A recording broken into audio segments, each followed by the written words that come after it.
ዲያቆን መሆን ማለት ለቅዳሴ ዜማ ማጥናት ብቻ ነው ወይስ ለሚጠይቁ ሁሉ መልስ መስጠት? ክህነት ለምን ይሰጣል? ዝም ብሎ ሰው ለማብዛት ወይስ የአምላክን መንጋ በእውቀት ለመጠበቅ? አገልጋይ ሆኜ ሳለ ስለ አምላኬ ተጠይቄ መልስ አጥቼ አንገቴን የደፋሁበት ያንን መሪር ቀን መቼም አልረሳውም። በስመ አብ ወወልድ ወመንፈስ ቅዱስ አሐዱ አምላክ አሜን። ክቡራትና ክቡራን የዚህ ቻናል ተከታታዮች ሰላም፣ እንዴት ናችሁ? የክርስቶስ ሰላም ይብዛላችሁ። ዛሬ ይዤላችሁ የቀረብኩት ሀሳብ ምናልባት ለብዙዎቻችሁ እንግዳ ሊሆን ይችላል። ክህነት መሰጠት የለበትም ድቁና ይቁም ሲል በክፋት ሳይሆን ለቤተ ክርስቲያን ካለኝ ጥልቅ ፍቅርና ካየሁት መሪር ሁኔታ በመነሳት ነው።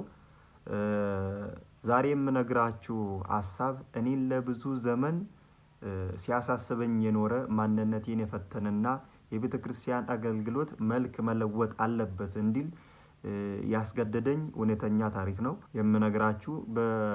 አስታውሳለሁ በ2012 ዓመተ ምህረት አካባቢ ነበር። በወቅቱ በቅርቡ ነው አገልግሎት የጀመርኩት፣ ገና ታዳጊም ነበርኩ። በአካባቢያችን በመናፍቃን ተከቦ የተዘጉ ቤተ ክርስቲያናት ነበሩ። ከነዚህም አንዱ የቅዱስ ገብርኤል ቤተክርስቲያን ነው። ጊዜው ክረምት ነበር። ሁለት ዲያቆናት ያንን ቤተክርስቲያን ለመክፈትና ለመቀደስ ሲነሱ አብራችሁ ሄዶ የሚቀድስ ዲያቆን አጡ። እኔንም አገኙኝና አብረን እንሂድ አሉኝ። ገጠር መሄድ ስለምወድ በደስታ ተቀበልኩኝ። ጉዞ እጅግ በጣም አድካሚ ነበር። ጭቃው፣ ኮትቻው፣ መንገዱ ይፈትን ነበር። ግን ዓላማችን ቅዱስ ነበር። ወደ ቦታው ስንቀርብ ሁለት ወጣቶች ዱላቸውን ይዘው ተከተሉ። መጀመሪያ ፈርተን ነበር። ነገር ግን ሰላምታ ሰጥተውን ጥያቄ ማሽጎርጎር ጀመሩ። ለማርያም እንዴት ትሰግዳላችሁ? ለፍጡር እንዴት ይሰገዳል? ስለ እናንተ የሞተው ኢየሱስ አይደለም? እያሉ በጥያቄ ሊያፋጥጡን ሞከሩ ማለት ነው። እንግዲህ እኛ ሶስታችንም ዲያቆናት ነን። ውዳሴ ማርያም፣ ዳዊት፣ ቅዳሴ ፊደሉን ቆጥረናል። ነገር ግን ለጠየቁን አንድም መልስ አልነበረም። በዚያች ሰዓት በራሴ አፈርኩኝ።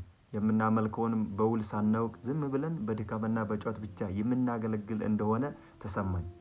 ዋናው የሃይማኖት ምስጢር ቁልፍ ትተን ዝም ብለን ወደ ጋኑ ለመሄድ ሆነብኝ። ወንድሞቼ፣ ክህነት መቆም አለበት ያልኩበት ምክንያት ይሄ ነው። አንድ ሰው የሚያመልከውን አምላክ ሳያውቅ የሚሰዋለትን መስዋዕት ትርጉም ሳይረዳ ድቁና መቀበል ለምን ይጠቅማል? ትምህርት ሃይማኖትን አምላክን ማወቅ እንደ እንጀራ ነው። ስርዓተ ማህሌቱና ቅዳሴው ደግሞ እንደ ወጥ ነው። ዛሬ ግን እንጀራውን ከልክለን ወጥ ብቻ እንደመመገብ እየሆነብን ነው። ችግሩ ያለው ተቀባዩ ጋር ብቻ አይደለም። ፈታኙ ውዳሴ ማርያም በዜማ አነበብክ በቃ በሰኞ ውዳሴ ማርያም ብቻ ክህነት የሚቀበሉ ልጆች እያየን ነው። በቤተ ክርስቲያን ስርዓት አንድ ሰው ለክህነት ሲቀርብ መዝገበ ሃይማኖት የሃይማኖት መዝገብ መሆን አለበት። ቀደም ባሉ ጊዜያት ፈታኞች ዜማው ብቻ ሳይሆን የተማሪው ስነ ምግባር፣ ትህትናና የሃይማኖት እውቀት በጥልቅነት ይፈትኑ ነበር። አንድ ተማሪ ለድቁና ሲቀርብ ቢያንስ 7ቱ ምስጢራተ ቤተ ክርስቲያን፣ 5ቱ አዕማደ ምስጢርና ትምህርት ሃይማኖትን ጠንቅቆ ማወቅ ነበረበት። አሁን ግን ፈተናው ዜማ መድረስ ላይ ብቻ ተንጠልጥሏል። ፈታኙ የሰኞ ውዳሴ ማርያም በዜማ ካለለት እለፍ ይለዋል።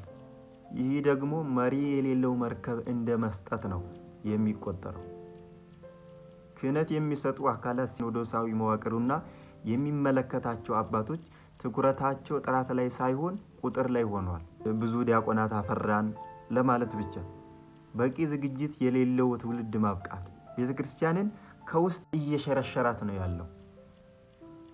ቅዱስ ጳውሎስ ለጢሞቴዎስ ለማንም ፈጥነ እጅን አትጫን ሲል ያስጠነቀቀው ለዚህ ነው። ክህነት በችኮላ ያለ ጥናት ሲሰጥ ውጤቱ የቤተክርስቲያን መዳከም ነው። አሁን ያለው ሁኔታ ለምን አስጊ ሆነ?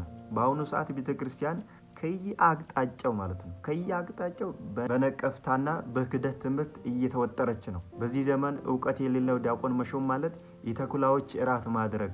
መናፍቅ ሲመጣ በቃለ እግዚአብሔር የሚከላከል እረኛ ዲያቆን ከሌለ መንጋው ይበተናል።